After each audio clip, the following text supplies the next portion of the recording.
ಇವತ್ತು ನಾನು ನಿಮಗೊಂದು ಸಖತ್ತಾಗಿರೋ ಐಸ್ ಕ್ರೀಮ್ ರೆಸಿಪಿ ಹೇಳ್ಕೊಡ್ತಿದ್ದೀನಿ. ಕಾಲು ಭಾಗದಷ್ಟು ಕರ್ಬೂಜ ಹಣ್ಣಿದ್ರೆ ಸಾಕು, ಮನೆ ಮಂದಿಗೆಲ್ಲ ಆಗುವಷ್ಟು ಐಸ್ ಕ್ರೀಮ್ನ ನಾವು ಮನೆಯಲ್ಲೇ ಈಸಿಯಾಗಿ ಮಾಡ್ಕೊಬಿಡ್ಬೋದು. ಎಷ್ಟು ಚೆನ್ನಾಗಿರುತ್ತೆ ಅಂದರೆ ನೀವು ಒಂದ್ಸರಿ ಮಾಡ್ಕೊಂಡು ತಿಂದರೆ ಮತ್ತೆ ಮತ್ತೆ ತಂದು ಮಾಡ್ಕೊಂಡು ತಿಂತೀರಾ, ಅಷ್ಟು ಚೆನ್ನಾಗಿರುತ್ತೆ ಈ ಐಸ್ ಕ್ರೀಮು. ಇವತ್ತೇ ಮನೆಯಲ್ಲಿ ಮಾಡಿ ನೋಡಿ, ತುಂಬಾ ಇಷ್ಟಪಡ್ತಾರೆ ಮನೆಯವರೆಲ್ಲ. ಇದೇ ರೀತಿ ಒಳ್ಳೊಳ್ಳೆ ರೆಸಿಪಿಗಾಗಿ ನಮ್ಮ ಚಾನಲ್ ನಿಸ್ಟೈಮ್ಗೆ ಈಗಲೇ ಸಬ್ಸ್ಕ್ರೈಬ್ ಆಗಿ ಮತ್ತು ಪಕ್ಕದಲ್ಲೇ ಇರೋ ಬೆಲ್ ಐಕಾನ್ನ ಪ್ರೆಸ್ ಮಾಡಿ, ಆಲ್ ಅಂತ ಟ್ಯಾಪ್ ಮಾಡೋದನ್ನು ಮಾತ್ರ ಮರಿಬೇಡಿ.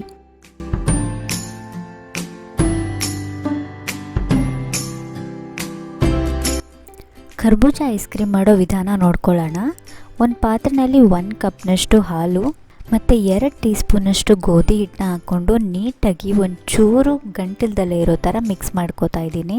ಇದೇನಪ್ಪ ಗೋಧಿ ಹಿಟ್ಟು ಹಾಕಿದ್ರೆ ಚೆನ್ನಾಗಿ ಬರುತ್ತಾ ಅಂತ ಅಂದ್ಕೋಬೇಡಿ, ಒಂದೊಂದು ಐಸ್ ಕ್ರೀಮ್ ಫ್ಯಾಕ್ಟ್ರಿನಲ್ಲಿ ಸಹ ಗೋಧಿ ಹಿಟ್ಟನ್ನ ಯೂಸ್ ಮಾಡ್ತಾರೆ ಐಸ್ ಕ್ರೀಮ್ಗೆ. ಈ ಮಿಕ್ಸ್ಚರ್ನ ಹಾಗೆ ಸೈಡ್ನಲ್ಲಿ ಎತ್ತಿಟ್ಕೊಳ್ಳೋಣ. ನೆಕ್ಸ್ಟ್ ಒಂದು ಪ್ಯಾನ್ನಲ್ಲಿ ಅದೇ ಕಪ್ನಲ್ಲಿ 3 ಕಪ್ನಷ್ಟು ಹಾಲು, ಮಾಮೂಲಿ ನಂದಿನಿ ಹಾಲನ್ನೇ ತೊಗೊಂಡಿದ್ದೀನಿ ನಾನು. ಫ್ರೆಶ್ ಆಗಿರೋ ಹಾಲು ತೊಗೊಂಡು ಕಾಯಿಸ್ಕೊಳ್ಳಿ. ಆಲ್ರೆಡಿ ಕಾದಿರೋ ಹಾಲನ್ನ ಇದಕ್ಕೆ ಯೂಸ್ ಮಾಡೋಕ್ಕೆ ಹೋಗಬೇಡಿ. ಮತ್ತು ಒಂಚೂರು ನೀರು ಸಹ ಹಾಕಬಾರ್ದು ಇದಕ್ಕೆ. ಹಾಲು ಉಕ್ಕಿದ್ಮೇಲೆ ಅದಕ್ಕೆ 4 ಟೀ ಸ್ಪೂನಷ್ಟು ಸಕ್ಕರೆ ಹಾಕೋತಾ ಇದ್ದೀನಿ. ಮತ್ತು ನಾವು ಮೊದಲೇ ಮಿಕ್ಸ್ ಮಾಡಿಟ್ಕೊಂಡಿದ್ದ ಗೋಧಿ ಹಿಟ್ಟು ಮತ್ತು ಹಾಲಿನ ಮಿಕ್ಸ್ಚರ್ನ ಈ ಹಾಲಿಗೆ ಆ್ಯಡ್ ಮಾಡ್ಕೋತಾ ಇದ್ದೀನಿ.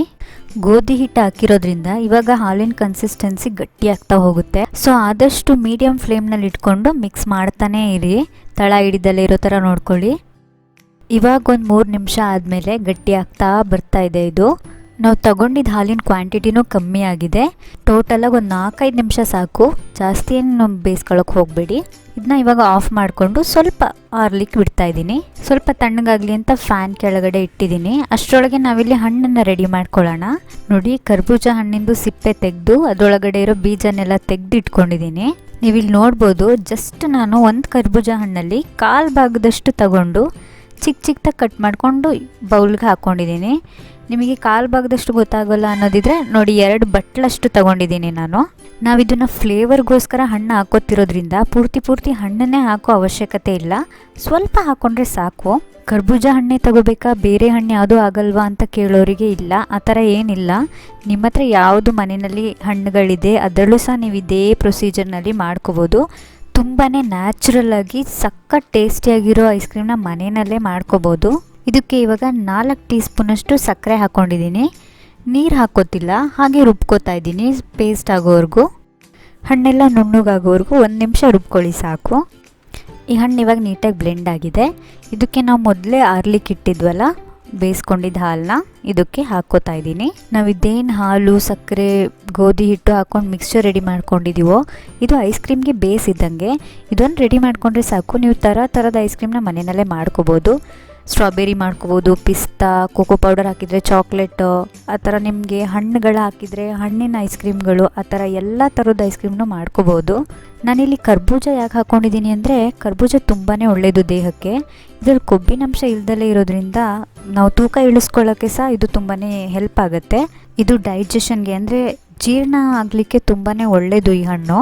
ಮನೆಯಲ್ಲಿ ಮಕ್ಕಳು, ವಯಸ್ಸಾದವರೆಲ್ಲ ಇದ್ದರೆ ಅಂಥವ್ರಿಗೆ ಹಣ್ಣು ಕೊಡ್ತಾ ಬನ್ನಿ. ಸಮ್ಮರ್ ಸೀಸನಲ್ಲಿ ಈಸಿಯಾಗಿ ಸಿಕ್ಬಿಡುತ್ತೆ.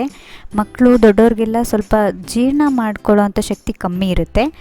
ಹಾಗಾಗಿ ಈ ಹಣ್ಣನ್ನು ಕೊಡ್ತಾ ಬನ್ನಿ, ತುಂಬಾ ಒಳ್ಳೆಯದು ದೇಹಕ್ಕಿದು. ಇವಾಗ ಇದನ್ನು 1 ನಿಮಿಷ ರುಬ್ಕೋತಾ ಇದ್ದೀನಿ.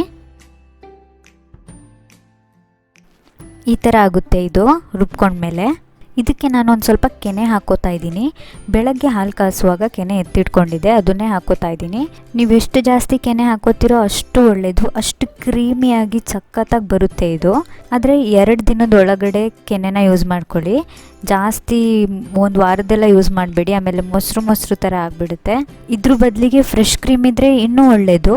1 ಕಪ್ನಷ್ಟು ಫ್ರೆಶ್ ಕ್ರೀಮ್ ಹಾಕ್ಕೊಳ್ಳಿ. ಇದನ್ನು ಮತ್ತೆ ರುಬ್ಕೋತಾ ಇದ್ದೀನಿ, ಜಸ್ಟ್ ಮಿಕ್ಸ್ ಮಾಡ್ಕೊಳ್ಳೋಕ್ಕಷ್ಟೇ. ಇವಾಗ ರುಬ್ಬಿರೋ ಮಿಕ್ಸ್ಚರ್ನ ಒಂದು ಬೌಲ್ಗೆ ಹಾಕ್ಕೋತಾ ಇದ್ದೀನಿ. ನಿಮಗೆ ಯಾವ ಶೇಪ್ ಐಸ್ ಕ್ರೀಮ್ ಬೇಕೋ ಆ ಶೇಪ್ನಲ್ಲಿರೋ ಪಾತ್ರೆ ತಗೊಂಡು ಹಾಕ್ಕೊಳ್ಳಿ. ಇಲ್ಲಿಗೆ ವಿಡಿಯೋ ಸ್ಟಾಪ್ ಮಾಡಿಬಿಡ್ಬೇಡಿ, ಇನ್ನೂ ಇದ್ರ ಕೆಲಸ ಮುಗ್ದಿಲ್ಲ. ಒಂದು ವೆರಿ ಇಂಪಾರ್ಟೆಂಟ್ ಸ್ಟೆಪ್ ಬಾಕಿ ಇದೆ. ಇದನ್ನು 2 ಗಂಟೆಗಳ ಕಾಲ ಫ್ರಿಜ್ಜಲ್ಲ ಫ್ರೀಝರ್ನಲ್ಲಿ ಫ್ರೀಸ್ ಆಗಲಿಕ್ಕೆ ಎತ್ತಿಡ್ತಿದ್ದೀನಿ. ಒಂದು ಕ್ಯಾಪ್ನ ಮುಚ್ಚಿಡಿ, ಹಾಗೆ ಇಡಬೇಡಿ. 2 ಅವರ್ ಆದಮೇಲೆ ಫ್ರೀಝರಿಂದ ತೆಕ್ಕೊಂಡಿದ್ದೀನಿ. ಇದನ್ನ ನಾವೀಗ ಮತ್ತೆ ಮಿಕ್ಸಿನಲ್ಲಿ ಬ್ಲೆಂಡ್ ಮಾಡ್ಕೋಬೇಕು. ನಾವು ಇದನ್ನು ಬ್ಲೆಂಡ್ ಮತ್ತೆ ಯಾಕೆ ಮಾಡ್ಕೊಳ್ಳೋದು ಅಂದರೆ ಇದಕ್ಕೆ ಮತ್ತೆ ಏರ್ ಹೋಗಲಿ ಅಂತ ಐಸ್ ಕ್ರೀಮ್ ಒಳಗಡೆ. ತುಂಬಾ ಚೆನ್ನಾಗಿ ಬರುತ್ತೆ ಈ ಥರ ಮಾಡೋದ್ರಿಂದ. ತುಂಬಾ ಮರಳಾಗಿ ಬರುತ್ತೆ ಐಸ್ ಕ್ರೀಮು. ನೋಡ್ತಾ ಇರಿ ನೀವು, ಕೊನೆಯಲ್ಲಿ ತೋರಿಸ್ತೀನಿ ನಾನು ನಿಮಗೆ ಯಾವ ಥರ ಬರುತ್ತೆ ಅಂತ. ಮಿಕ್ಸ್ ಮಾಡಿದ್ಮೇಲೆ ಮತ್ತೆ ಅದೇ ಬೌಲ್ಗೆ ಹಾಕ್ಕೋತಾ ಇದ್ದೀನಿ. ಇದಕ್ಕೆ ನಾನು ಸ್ವಲ್ಪ ಟೂಟಿ ಫ್ರೂಟಿ ಹಾಕ್ಕೊಂಡಿದ್ದೀನಿ.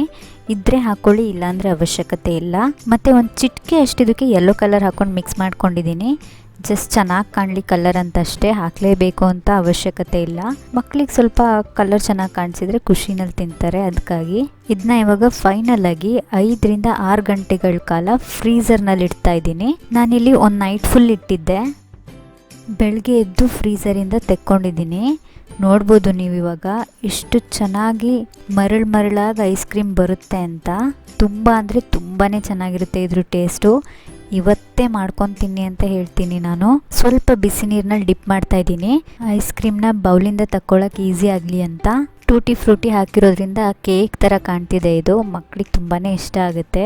ಇದ್ರ ಮೇಲೆ ಸ್ವಲ್ಪ ಕರ್ಬೂಜ ಹಣ್ಣು ಮತ್ತು ಬಾದಾಮಿನ ಚಿಕ್ಕದಾಗಿ ಕಟ್ ಮಾಡಿ ಹಾಕ್ಕೊಂಡಿದ್ದೀನಿ. ನೀವು ಅಡುಗೆ ಮಾಡೋದಕ್ಕಿಂತ ಅದನ್ನು ನೀವು ಯಾವ ಥರ ಸರ್ವ್ ಮಾಡ್ತೀರಾ ಅನ್ನೋದು ಸಹ ಇಂಪಾರ್ಟೆಂಟ್ ಆಗುತ್ತೆ. ಸೊ ಇದಕ್ಕೆ ಸ್ವಲ್ಪ ಚಿಕ್ಕದಾಗಿ ಕಟ್ ಮಾಡಿರೋ ಹಣ್ಣುಗಳನ್ನ ಹಾಕಿ, ಸ್ವಲ್ಪ ಐಸ್ ಕ್ರೀಮ್ನ ಹಾಕಿ, ಟೂಟಿ ಫ್ರೂಟಿ ಇದ್ದರೆ ಟೂಟಿ ಫ್ರೂಟಿ ಹಾಕಿ, ಡ್ರೈ ಫ್ರೂಟ್ಸ್ ಇದ್ದರೆ ಡ್ರೈ ಫ್ರೂಟ್ಸ್ ಹಾಕಿ ಕೊಡಿ. ತುಂಬಾ ಇಷ್ಟಪಟ್ಟು ತಿಂತಾರೆ ಮನೆಯಲ್ಲೆಲ್ಲರೂ. ಇವತ್ತಿನ ವಿಡಿಯೋ ಇಷ್ಟ ಆಗಿದ್ದರೆ ಲೈಕ್ ಮಾಡಿ, ನಿಮ್ಮ ಫ್ರೆಂಡ್ಸ್ಗೆ, ನಿಮ್ಮ ಫ್ಯಾಮಿಲಿ ಮೆಂಬರ್ಸ್ಗೆಲ್ಲ ಶೇರ್ ಮಾಡಿ.